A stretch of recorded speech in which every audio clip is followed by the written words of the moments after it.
Hello, this is ओम नमः शिवाय। अब स्टार्ट करते हैं आज का वीडियो, जिसमें आज हम बात करें क्वांटम मैकेनिक्स के पार्ट 2 के बारे में। पार्ट 2 आता हुआ तो देखो, जब हम क्वांटम मैकेनिक्स में बात करते हैं, अगर आपको याद हो, क्वांटम डेफिनेशन आपको बताई थी, किसी एटम के लेवल के नीचे स्टडी करना, एटम के लेवल के भी नीचे। और जब हम level by level micro level पे जा रहे होते हैं ना, तब जब हम स्टडी कर रहे होते हैं ना किसी नेचर ऑफ मटेरियल की, तब हमारी क्यूरोसिटी बढ़ जाती है बेसिकली। तो वही बाकी साइंटिस्ट की भी क्यूरोसिटी बढ़ गई। तो 1925 के बीच क्वांटम मैकेनिक्स की ओल्ड थ्योरीज मतलब स्टार्ट, वही क्लासिकल मैकेनिक्स जो क्वेश्चन के जवाब नहीं दे पाई थी, वो तब क्वांटम मैकेनिक्स स्टार्ट है, जिसमें क्वांटम मैकेनिक्स की पहली थ्योरी निकाली थी मैक्स प्लैंक ने। और ओल्ड क्वांटम मैकेनिक्स का पीरियड माना जाता है 1900 से 1925 के बीच। और मैं तो कहता 1927 में, क्योंकि हाइजेनबर्ग का अनसर्टेनिटी प्रिंसिपल भी ओल्ड क्वांटम थ्योरी के अंदर ही आता है मेरे हिसाब से। बाकी इसके बाद में बात करते हैं, आज हम मैक्स प्लैंक की बात करेंगे। उनकी भी क्यूरोसिटी डेवलप हुई और पहला साइंटिस्ट था जिसने क्वांटम मैकेनिक्स की पहली थ्योरी निकाली, जो क्लासिकल मैकेनिक्स जवाब नहीं दे पा रही थी। जो क्वेश्चन के जवाब क्लासिकल मैकेनिक्स नहीं दे पा रही, वो मैक्स प्लैंक भैया जी ने दिया। स्टार्ट करा क्वांटम मैकेनिक्स 1900 में। उसने फर्स्ट थ्योरी निकाली थी मैक्स प्लैंक ने, जिसका नाम था क्वांटम थ्योरी। और क्वांटम थ्योरी और उसके बाद ये फादर कहलाए गए क्वांटम फिजिक्स के। और उस थ्योरी की वजह से इन्होंने 1918 में नोबेल प्राइज जीता फिजिक्स में। ठीक है, वैसे तो इन्होंने बहुत सारे प्राइज जीत चुके थे जर्मनी में वैसे वो बहुत सारे प्राइज जीत चुके थे, है ना। लेकिन इन्होंने जो मेजर प्राइज जो माना जाता है ना, सबसे मेजर प्राइज वर्ल्ड का, वो नोबेल प्राइज ही माना जाता है। समझ पा रहे हो? तो फिजिक्स में नोबेल प्राइज जीतना एक बहुत बड़ी बात है। तो उन्होंने वो करके दिखाया एक थ्योरी से। तो इस थ्योरी की बात करते हैं थोड़ी डिटेल में। सबसे पहले हम मैक्स प्लैंक की बात कि मैक्स प्लैंक ने स्टडी कब से स्टार्ट की। उन्होंने कई 1895 से स्टडी स्टार्ट की थर्मोडायनेमिक्स में। थर्मोडायनेमिक्स का मतलब ये होता है हीट के बारे में स्टडी करना, एनर्जी के बारे में स्टडी करना, किसी रिएक्शन में हीट एनर्जी क्या रोल निभा रही है उसके बारे में स्टडी करना। उन्होंने स्टार्ट किया एक काम। उसके बाद उन्होंने ऐसी रिसर्च करती रही और उन्होंने रिसर्च की एमिटिंग और अब्जॉर्बिंग रेडिएशन होता है तो एनर्जी वेव की फॉर्म में फ्लो करती है। अगर मैं डिस्टर्बेंस पैदा करूँ तो एनर्जी जो सिंपली फ्लो होती है वो वेव की फॉर्म में फ्लो होती है। वो रेडिएशन किसी अगर मटेरियल पे टकराए तो या तो मटेरियल ऑब्जर्व कर लेगा या एमिट कर लेगा। तो इस पर रिसर्च करना उन्होंने चालू किया, रेडिएशन या तो ऑब्जर्व या एमिट का मतलब बाहर फेंक देना। अब सुनो, इन सारी रिसर्च से उन्होंने कंक्लूजन निकाला, ये फ्लो है वो नहीं है। Energy he proposed that energy is flow in discrete units, मतलब एनर्जी की वो छोटी यूनिट, वो स्मॉल टू स्मॉल यूनिट जिसे हम देख नहीं सकते, ऑब्वियसली एनर्जी को नहीं देख सकते, उसे हम क्वांटा बोलते हैं। तो ये जो इन्होंने क्वांटाइजेशन किया था ना, वो इसे क्वांटाइजेशन कहते हैं इस पूरे थ्योरी को। ठीक है, तो इस क्वांटाइजेशन उन्होंने किया, मतलब एनर्जी को भी छोटे छोटे यूनिट्स में डिवाइड करा। उसको क्या बोला? क्वांटा। ये तो कोई सोच भी नहीं सकता, उसने ऐसा सोच के दिखाया। वही तो, तभी तो साइंटिस्ट कहते हैं इन सबको। साइंटिस्ट का जो बिल्कुल दुनिया के परे सोचे, सही में। तो अगर आप ये चीज़ समझ पा रहे हो, तो क्वांटा के बारे में रिसर्च की थी किसी ने, क्वांटा। अच्छा, अगर आपको ये चीज़ समझ गए हो तो आगे बढ़ते हैं। ये थ्योरी में ये कुछ में था, यही था मैं, लेकिन ये बताने के लिए बहुत कुछ उन्होंने सोचा होगा, एक्सपेरिमेंट्स किए होंगे तो पता चला होगा। प्लैंक ने काम किया था ब्लैक बॉडी रेडिएशंस पे। ब्लैक बॉडी रेडिएशन के पहले ब्लैक बॉडी जानो, रेडिएशंस बाद की बात, रेडिएशंस पता ही आपको। ब्लैक बॉडी क्या होती है? वो इमेजिनेबल बॉडी जो सारी की सारी रेडिएशन ऑब्जर्व कर ले या सारी की सारी रेडिएशन एमिट कर दे। समझ पा रहे हो? सारी की सारी क्वांटा ऑब्जर्व कर ले, सारे सारे क्वांटा पार फेंक दे, देसी भाषा। समझ पा रहे हो? अब एटम या तो सारे ऑब्जर्व करे या वो मटेरियल इमेजिनेबल है और पता नहीं वो कौन सा बॉडी हो सकती है। अब यूनिवर्स में ऐसी बॉडी अब तक मिली नहीं है, पर पॉसिबली ये जो आइडिया है पॉसिबल हो सकता है कहीं ना कहीं यूनिवर्स के एंड में जाए कोई ब्लैक बॉडी मिल जाए जो सारी ऑब्जर्व करे और सारी एमिट करे, एक साइड से सारी ऑब्जर्व, दूसरी साइड से सारी फेंक करे। ये आप सोच के देखो, तो हो सकता है ऐसी क्या बॉडी पॉसिबल है, इससे सवाल पूछो। चलो, क्वांटा वाला समझ गए, एनर्जी की वो छोटी यूनिट में फ्लो हो रहे होते हैं, एनर्जी जो रेडिएशन में फ्लो हो रही रही होती है ना, रेडिएशन में तो एनर्जी फ्लो होती है वेव की फॉर्म में। एनर्जी जो वेव की फॉर्म में फ्लो हो रही है वो छोटे छोटे यूनिट्स में फ्लो होती है। जैसे क्वांटा बोला है, सारे क्वांटा ऑब्जर्व करना 100% और एमिट करना 100%। वो इमेजिन बॉडी को इन्होंने ब्लैक बॉडी कहा, और वो जो रेडिएशन एमिट होती है उसे हम ब्लैक बॉडी रेडिएशन कहते हैं।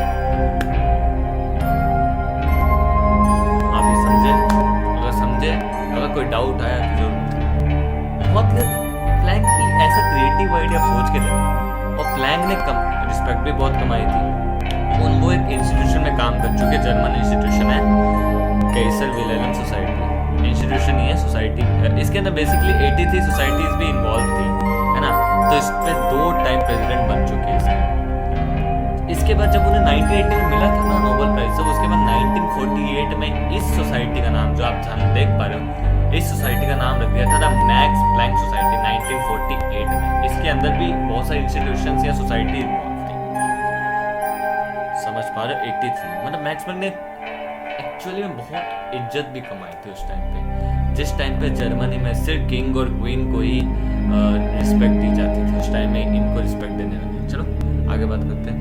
Quanta is a minimum amount of any interaction, मतलब इंटरेक्शन मतलब हर जगह ब्रह्मांड में आप देखोगे ना, तो यूनिवर्स में हर जगह कुछ ना कुछ एनर्जी फ्लो होती ही रहती है। देखो मेरे पास एनर्जी है, आपके पास भी एनर्जी होगी, सबके पास, हर मटेरियल के पास एनर्जी होगी, तभी वो तो एग्जिस्ट कर रहा है। जिसके पास एनर्जी नहीं है वो एग्जिस्ट ही नहीं कर सकता।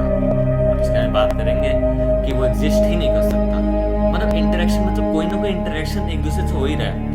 कोई पार्टी एक दूसरे से कोलाइड हो रहा है, मतलब टकरा रहे हैं, कोई कुछ और हो रहा है, कोई फ्लो हो रहा है, कोई रेस्ट में है, रेस्ट में भी होके पता नहीं वो मोशन कर रहा है। एटम पता है, एटम में एक क्वांटा, जब क्वांटा आके टकराता है तो जो उसकी रेडिएशन होती है ना, जो टकराती है एटम से, उसकी जो फ्रीक्वेंसी होती है इसका थोड़ा जानना है। इसका कॉन्सेप्ट मैं बाद में बताऊंगा, वेव के कॉन्सेप्ट क्या है ये भी जानो कि जितनी ज़्यादा फ्रीक्वेंसी होगी उतनी ज़्यादा उस रेडिएशन की एनर्जी ज़्यादा होगी, और जितनी ज़्यादा एनर्जी उतनी ज़्यादा एनर्जी से एटम को हिट करेगा, उतनी ज़्यादा एनर्जी से या तो वो एमिट, या तो ऑब्जर्व होगा या एमिट हो जाएगी। उस मटेरियल की प्रॉपर्टीज पे डिपेंड करता है। ऐसा नहीं सारे मटेरियल एमिट करते, सारे मटेरियल ऑब्जर्व करेंगे, वो उसकी प्रॉपर्टी पे करता है डिपेंड कि वो या तो ऑब्जर्व करेगा या एमिट करेगा। चलो, या मैक्स प्लैंक भैया जिन्होंने ये सारे ब्लैक बॉडी पे काम किया, थर्मोडायनेमिक्स पे काम किया, थर्मोडायनेमिक्स से क्वांटम मैकेनिक्स की थ्योरी निकाली, और उन्होंने एक और चीज़ बताई थी, थर्मल ऑस्किलेटर्स। एक्चुअली होता है कि एटम को आप जब देखते हैं ना, एटम आपको लगता है वैसे रेस्ट में पड़ा है, ऐसे जस्ट लाइक सिंपली पड़ा हुआ है, पर ऐसा नहीं होता। एटम बेसिकली नेचर में, इन्होंने ऐसा बताया था, नेचर में वो लिटरली ऊपर नीचे ऐसे मतलब ऑस्किलेट होता रहता है, ऊपर नीचे ऑस्किलेट, ऊपर नीचे ऑस्किलेट होता रहता है। उस टाइम पे जब कोई रेडिएशन आके उस पर टकराएगी तो रेडिएशन वेव की फॉर्म में एटम बिल्कुल ऊपर नीचे ऐसे ऐसे वो अप डाउन ऑस्किलेट होता रहता है, अप डाउन ऑस्किलेट। तो जैसे ही वो टकराएगी तो वैसे या तो एमिट होगी, ऑब्जर्व होगी। इस पर उन्होंने बहुत काम किया। इसके एक्सपेरिमेंट्स से नेक्स्ट वीडियो में कवर करने वाले हैं, क्या क्या एक्सपेरिमेंट्स एग्जैक्टली किए थे। देखो हमें क्या साइंस में करना, हमें ये ऐसा नहीं करना कि सिर्फ याद करना उसको कि उन्होंने कैसे काम किया। क्या हम भी ऐसा कुछ कर सकते हैं? क्या हमारे में भी ऐसा कुछ है जो हम कर सकते हैं ऐसा कुछ काम, जैसे क्वांटम मैकेनिक्स में और कुछ नया है? क्योंकि फ्यूचर देखो क्वांटम मैकेनिक्स का ही है, और क्वांटम मैकेनिक्स ही राज करने वाली future. Quantum mechanics classical mechanics से हर सवाल का जवाब दे सकते हैं, पर अभी अनेबल है, क्योंकि अभी बेसिकली 1900 से तो शुरू हुई है यार, अभी और भी चीज़ें आना बाकी है। अभी मैं आपके बारे में और बताऊंगा कि इसके बारे में और बताऊंगा कि क्वांटम मैकेनिक्स में अभी बहुत चीज़ें हुई थी। हाइजेनबर्ग आया था, एल्बर्ट आइंस्टाइन आया था, कैसे सब लोग साथ में मिले। अब इसके कुछ फैक्ट्स जान लेते हैं, साथ में फैक्ट्स बताता मैं आपको। मैक्स प्लैंक क्या है? Unknown facts. मैक्स प्लैंक एक ऐसा साइंटिस्ट था 1900 में, जब वो इतना पॉपुलर हो गया था, उसके लेक्चर्स पॉपुलर हो गए थे, उसके लेक्चर को डिस्टर्ब नहीं किया करता था, इतना रिस्पेक्टफुल हो गया था उसके लेक्चर्स। और सुनो, मैक्स प्लैंक उस टाइम पे जितना फेम मिला था इससे, मतलब इतना ऊपर चढ़ गया था बंदा, बहुत ऊपर चढ़ गया था, एस्टैब्लिश्ड हो गया था, पर फिर भी डाउन टू अर्थ बंदा। कैसे? उस टाइम पे आइंस्टाइन इसके अंदर काम किया करता था। कैसे? अब आइंस्टाइन के पास उस टाइम पीएचडी नहीं थी, पर इसने मदद की थी उसकी कि हाँ मेरे साथ आप काम करो, तो 1915 में इन दोनों ने मिलके, किसने, मैक्स प्लैंक और आइंस्टाइन ने मिलके काम किया था लाइट क्वांटा पे, जिसे हम फोटॉन्स बोलते हैं। हम बोलते हैं ना लाइट, आपके आस पास कोई बल्ब होगा जिससे कोई वेव आ रही होगी, जिससे हम इलेक्ट्रोमैग्नेटिक वेव बोलते हैं, उससे बात करेंगे। मैंने बताया था ना, इलेक्ट्रिक फील्ड और मैग्नेटिक फील्ड दोनों अपोजिटली और डिस्टर्बेंस पैदा करते हैं, जिससे वेव बनती है। और वो जो वेव है उसी में जो छोटा पार्टिकल होता है उसी को फोटोन बोलते हैं, और उसी को लाइट क्वांटा बोला जाता है। मतलब ऐसी एनर्जी का कोई मिनिमम अमाउंट जो जिसे हम देख नहीं सकते पर फील जरूर कर सकते हैं, क्योंकि एनर्जी को देख ना सकते, हम सिर्फ फील कर सकते हैं उस चीज़ को। आप समझो यार, एटम की दुनिया में क्या क्या नई नई चीज़ें अभी डिस्कवर करना बाकी है। तो इसी साथ हम और बात करेंगे इसके बारे में। तो thanks for watching this video.